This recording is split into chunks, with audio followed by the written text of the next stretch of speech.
Are you ready to break free from the doubts and limits holding you back? Welcome to Embrace Your Value, where therapy meets coaching to help you unlock your true worth and take control of your life.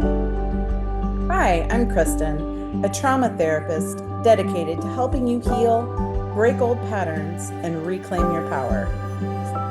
And I'm Jen, your support coach, here to show you how to set fierce boundaries, embrace self compassion, and step boldly into the life you deserve. So, whether you're stuck in self doubt or feeling lost, know this: your value isn't up for negotiation. It's time to own it. Every week, we tackle real issues that challenge, inspire, and empower you to live with purpose and confidence. So, grab your favorite drink, take a deep breath, and let's get started. Because you're not here to play small, it's time to embrace your value. Hi, welcome back. We're glad you came back to watch and listen for us today. We wanted to talk about social media and how it affects our self-worth. And I think, this has applied to lots of generations for different reasons. But Jen and I just wanted to share a little bit about our aspects and ways that we can move through this as it becomes a part of our life that's just not going away. Yeah. Kristen, why don't you start us off? Why does social media have such a strong grip on our self worth? Yes, so there's a lot of psychological aspects of this. Now, I'm a Gen Xer, so we didn't have all this growing up. So it's a little different, I think, for my generation, but I definitely have a 16-year-old, and so I see what happens there. And then, of course, in my room when people come in, don't see a lot of teenagers, but when they do, it's definitely something we talk about. And what it really centers around, it is your self-worth, right? It becomes your self-worth. It identifies you. You create an identity through what you have on social media. And then as you're getting these, I would call them dopamine hits, right? Like just coming from this kind of clinical perspective. But when that gets hit and you start seeing 10, 100, 1,000. I'm sure people have way more than that, right? Like, of course, they're in the triple digits. Some people have millions, they also get paid for that probably. But those are those dopamine hits. So people will go in and they will check and they will check and they will check. And so it's like we want to get our validation from how many people are watching what we're doing, liking what we're seeing. And then it's not just that, Jen, it's also the comments, right? And the comments is where people really can get tripped up because not everybody's nice, and that's one thing to remember if you've got any kind of social media presence is there's always going to be somebody who's not going to like it, who's not going to like you. And so we get out of what's called a validation loop. So the validation loop is somebody else thinks that I have value, and that validates me. And the more people that like, comment positively, etc., then creates a loop where you're constantly seeking that external validation. And so it becomes more important to you than what is truly inside. Yeah, I would totally agree.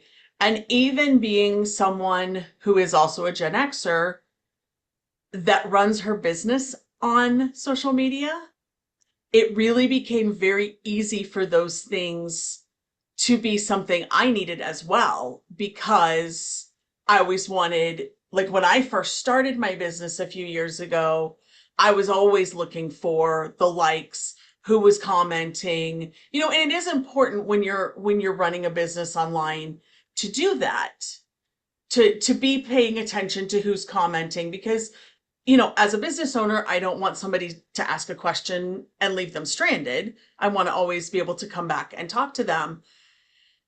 But this is also where good, healthy boundaries can come in, because as a business owner and someone who's in this field, I really had to learn that I didn't want to spend hours on social media.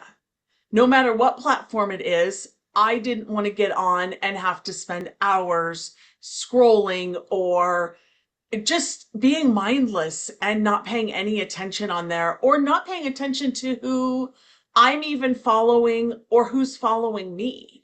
Like, I don't have to, that's one of the boundaries I've set, is that I don't have to accept every friend request that comes through, no matter who it is. I can say, you know what, I don't necessarily agree with your content, or if they make you feel bad about yourself. So I was actually listening to an Audible book yesterday, and it's from one of my favorite motivational speakers and coaches, who is Mel Robbins, and she has a new book out. And I was listening to it, and she was talking about how she was on social media and she ran across a post that was from a friend of hers that had gone on a girls' trip. And she was so excited and all of these things. And then she realized that all of the women on this trip were friends of hers. And the whole post made her feel bad about herself. And this is a different example, but if you have people that you follow that make you feel badly about yourself or think something of yourself that you don't like, you don't have to keep following them. That's not where she was going with that, but that's the thing that popped into my head, is that you don't have to follow them. You can unfollow them, you can unfriend them. You don't have to be like super hardcore about it, but you can simply just unfollow them and not see their stuff. And then they're still in your messenger if you want to talk to them at a later date and time about something. But you don't have to spend all this time and energy feeling like you have to be in the middle of everything, especially if it makes you feel one way or another about yourself and makes you sad. You just don't have to do that.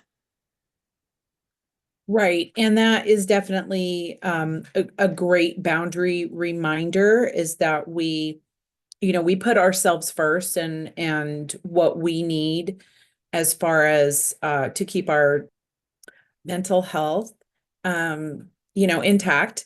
So yes, this is like mindful following, right? Making sure that the people that you follow are valuable to you, that that they can add to your life, right? Not subtract. Um so I think these are two really, really great aspects. Um, and I know that a lot of my teenagers really struggle with this, because when they've grown up in a world where there has been nothing but social media, um, then that's all that they know. And so it's been hard to kind of talk to them about limits and boundaries. And, that's how they connect with their friends. I know my son does a lot of online gaming. That's how he connects with his friends. And so it becomes this, again, like this constant validation or feedback loop. So, I mean, you really shared some good self experiences too, about how you've handled it. And I think what happened to me, the first thing that came out was MySpace, and then which is ancient, right? But then Facebook. And I think before I went back to school, I had a little more tied into, did people like my post or anything like that. Like it was never, I didn't ever feel like I was hurt because somebody didn't, or I was hurt about a comment. So I wasn't tying my value to it. But really, when I went back to school to get my master's degree in marriage and family therapy, that's when I really stopped. Like I really just kind of stopped, because I was seeing all of this. So again, like you, I have my personal presence on social media is very, very little. And I do more through the work sites and the work aspects of it than I do with any personal stuff. Yeah, absolutely. So this is something that somebody might be thinking, but how can we tell when social media is affecting our mental health? Yes, I think that's building awareness about what we need to look for, I think is just a really great way to start handling this and start looking at, what can we do to sort of switch around in this one. So red flags for yourself are going to be, am I comparing myself to other people? Am I getting anxiety not checking? Am I getting anxiety checking? And does my mood shift either before or after, whatever's going on social media? I would say those are the biggest things to look for is am I changing, right? How I see myself, how I see the world based on the times that I've gone in and looked at social media, read the comments, things like that. Yeah. And so one of the things, that we often talk about are, journaling. And that is something that you can actually use here if you do find that your anxiety is getting high or you're comparing yourself to someone else. You can simply stop and say, why am I allowing this? And there could be thoughts that come up for you that you're not even thinking about, like you could have had before, before you got on social media, you could have had like a childhood incident, something. Like, I'm just thinking off the top of my head, I can think of a few people that might have this around being picked on the playground. And does this trigger the same feeling for you? You probably need to maybe then go back and work on that one and what the emotions are around that. And that would help change the social media side of it around your self-worth. So there are definitely things that you can do. There are journal prompts, but I would always come back to asking yourself, why am I feeling this way? What comes up around that? So there's almost always a story or something that'll pop up in your head that will make you think, oh, this is how I'm feeling. Or Kristen talks a lot about it, but you might feel something in your body that you used to feel when you were younger. You get an upset stomach, and like, what is that? What does that remind you of? You can also definitely set, and this goes around with boundaries too. This is another boundary, is setting social media free times. You can set time in your calendar where you're not going to look at social media. Or you can also say to yourself, I don't have to feel guilty because I'm not picking up my phone and looking at Facebook or whatever it is. You don't have to. Just because you pick up your phone does not mean you have to look at social media. So if nobody's ever told you that, I'm giving you permission, because we need that sometimes. And so I think that's a really, really good thing. And so I would just challenge you to take a moment and think about, what's your emotional response when you're scrolling your feed? What is it that comes up? Do you find yourself smiling? Do you find yourself crying? Do you find yourself angry? How do you feel? And then maybe sit and spend some time journaling around that, because what does that look like for you? Yes, great ideas, actually. I love that. And I do prompt people to journal around what they're feeling. And I love that you brought up, right, those physical feelings, because I think those are the ones that we can ignore sometimes. We could ignore this, oh, I've got this pain in my stomach. Oh, it's probably something I ate, rather than, is this really anxiety, which is, if you've listened to our previous podcast, that can be a symptom of fight or flight is to have butterflies in your stomach because your body stops digesting food so that you can deal with whatever the emotion is. So, and just to piggyback on what you said, Jen, one strategy that I use with people is if you're finding yourself on social media doom scrolling, right? And you're spending hours, and people do, they spend hours just, doom scrolling, looking for something that's a dopamine hit, going, oh, like here's my weakness, my kryptonite funny cat videos. I know it's so cliche and stupid, but these cats are hilarious. So when I see a cat video, that's when I'm like gonna stop and watch it. And then of course anything about therapy because I'm like, oh, what are other people saying out there? Is this good? Is this not good? Um, so one thing I do just to piggyback on that, and I have an iPhone and I think you probably have an Android or something else, but on iPhones, and you'll have to speak to if Androids do this or not, you can actually set yourself a limit on how long you're in each app. The other thing that people will do is they will, instead of having the app where they could just click it, is they make themselves go into a browser and log in that way because that's an extra step, right? So if we're looking at dopamine hits, that's like an addiction, right? What we're really talking about here is that we're addicted to feeling good. And so one of my techniques when I work with addicts is put as many steps between you and the thing that you want so that you have to think every time you do a step. So that putting in a boundary of like how much time do I spend on this app, but also creating that extra step of now I have to go into a browser. Now I have to, go in, log in, find that, it's just a lot more work than it is to just push the button. Yeah, absolutely. And I have no idea if Android has that. I've never looked into that. But I do recommend usually that they get rid of, like for my clients, I'll recommend that they get rid of the app.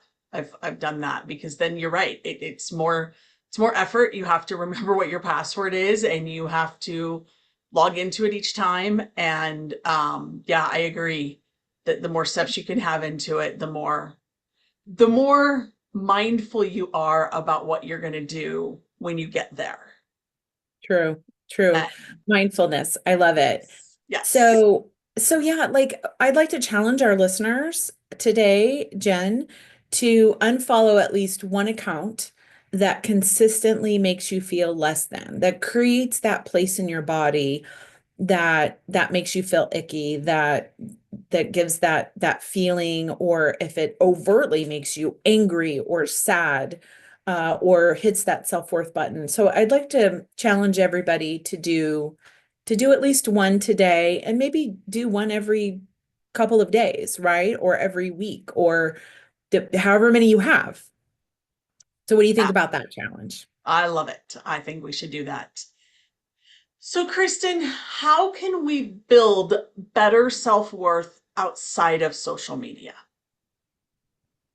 Yes. So I think we've hit on some of these, but let's just concisely put them under this question, which is self-reflection, which is always, part of your journaling prompts, I think, is a lot of self-reflection. I think being more aware of how we feel, who we are, um, those are ways that we can really understand what our value is, right? And our intrinsic value. And what that means is what is it that we have value that isn't based around things that we do for other people or that other people see in us. It's like your intrinsic, like internal value about who you are, what you are, where you are, all of those things.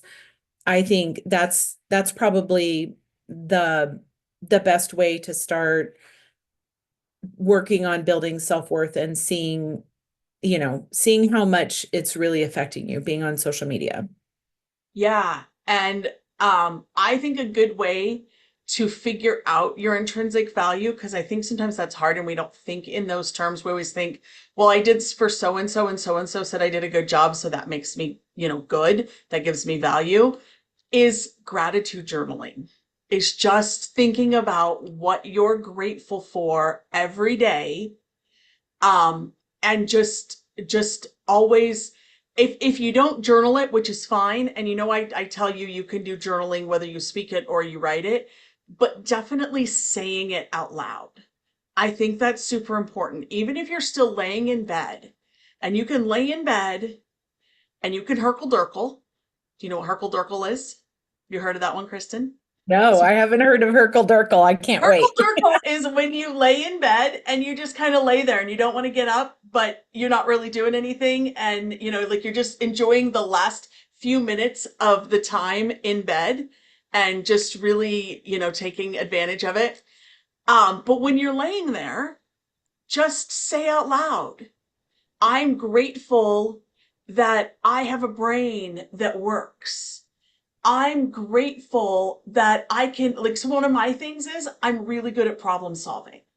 I can look at other people's problems and I can come up with all sorts of creative and outside of the box ways to solve them.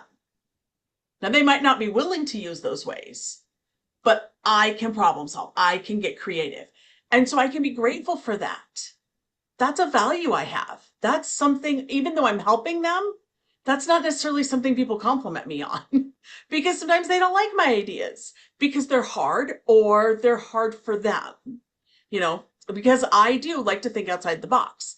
So being grateful, I think, is a really good way to look at things and find your value that not everybody sees, but that you see, that is there. And the other thing I love is positive affirmations. And that's another really good way to find your value, is to just remind yourself of those things you're good at. I love, you can start your affirmation with I love that I am a good problem solver. I love that I have the ability to manage my day and make my day stress free. Now, that's not always true, but I do like to start with that one because then I can have a better day. It makes my day better because my brain thinks it's going to be stress free, and I love that. So just doing some little things like that. And you can also say things like, I am enough just as I am. I have value in everything I do, or I bring value into everything I do. Something like that would just really start boosting your confidence and your self-worth. Yeah, Jen, I agree. I think that people really underestimate the power of the mind and how it can influence not just your day, but your thought process, your value, your self-esteem, all of that is to just tell yourself and I realize that it's simple. Like these are very simple things. Simple things aren't always easy things, but a lot of what we talk about, they really are simple to do. We're not talking about complex like brain surgery or you have to jump through all these hoops or anything like that. Like we're just talking about very simple things that sometimes can be very difficult. So, I love this. I am enough just as I am. Telling yourself that, imagine telling yourself that 10 times a day, 20 times a day, telling yourself that Every five day, times every day, every every day, day. every day. Yes. Just and start with one, right? Again, it doesn't have to be complicated.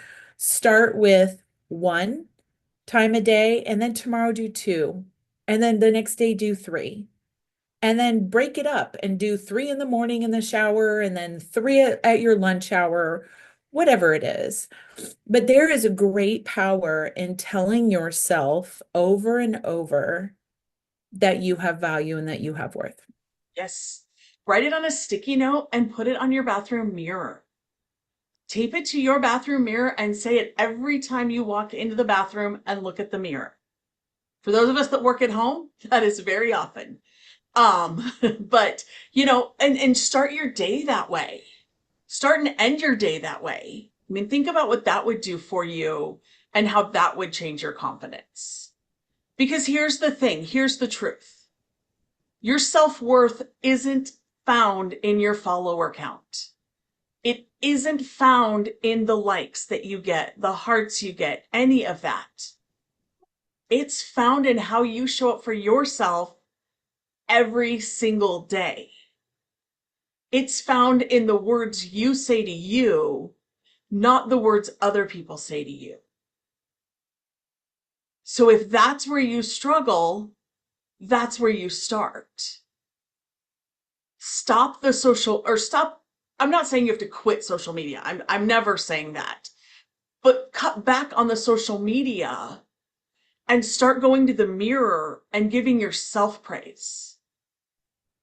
Tell yourself the things you want other people to tell you, the things you want to hear. Say them to yourself. And I think that will change a lot for you. Yes, I agree. And one thing I will have clients do is make a list. Like you said, you're a good problem solver. Make a list of the things that they do value within themselves. And I make sure that they don't ask people what they think of them, because then we're still looking for external validation. And that actually is a fairly difficult exercise for a lot of people to do.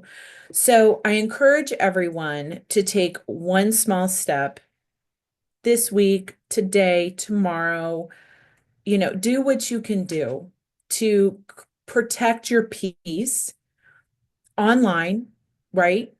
And in your daily life. Absolutely. Thank you guys so much for joining us today. Don't forget, we want your follows. No, but don't forget to follow us, subscribe. You can always share this episode with a friend who needs to hear it. But if you do subscribe and follow us, you will get notifications when we drop new episodes. So that is kind of the nice thing on whatever platform you're watching it on, whether it's YouTube, whether it's Spotify, whether it's Apple Music. If you go in and subscribe, you will get notifications when we drop. We do try to drop an episode every week, typically on Wednesdays, but you'll get notified when we do. So it's as much for your benefit as it is for ours. And it just helps us know how things are going. Right. And if you have any questions or topics that you want us to cover, drop us a message. We've got our email in our show notes. So we would love to hear from you. And if anything comes up for you around, like, because we know what we think, we don't know what you think. We don't know what you have going on in your mind. So we just love all that feedback, and having new topics is always fun, and especially when they come from someone else and not just from us. So please feel free to give us any questions or any comments, and we'd love to hear from you. Absolutely. And we will see you again next week. Thank you for being here with us today. If today's episode hit home, don't just keep it to yourself. Subscribe, leave us a review, and share this episode with someone who needs to hear it. Because everyone deserves to know their worth. Next week, we're diving even deeper with more insights and tools to help you break free from limitations and live authentically. Until then, keep raising your standards, owning your worth, and embracing your value.